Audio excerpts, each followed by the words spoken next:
যারা ডালিয়া চারার বিজনেস করেন তাদের কিন্তু এই সময়টায় খুব কঠিন সময়। কারণ যেভাবে তাপমাত্রা বাড়ছে তাতে কিন্তু এই ডালিয়া গাছে বাঁচানো কিন্তু কঠিন।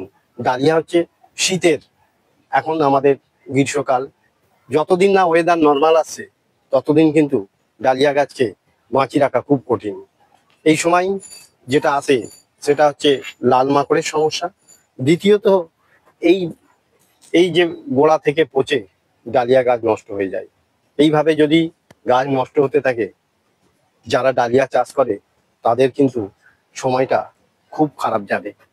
কারণ কিছু সংখ্যক লোক এই ডালিয়া গাছের মাদার রাখেন, আর তারা নিজেদের গাছ লাগিয়ে তবে অন্যকে চারার বিক্রি করার জন্য দেয়। তাই ডালিয়া গাছ এইভাবেই আমাদের পরিচর্যা করে রাখতে হয় এবং এতে নানা রকম ওষুধ ব্যবহার করতে হয় যাতে গাছটা ভালো থাকে।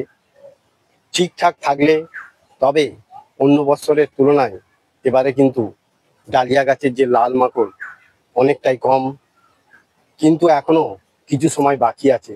সেই সময় যতক্ষণ না কাটছে কিন্তু এই চাষের কোন দিকে আগাবে সেটা বোঝা খুব মুশকিল।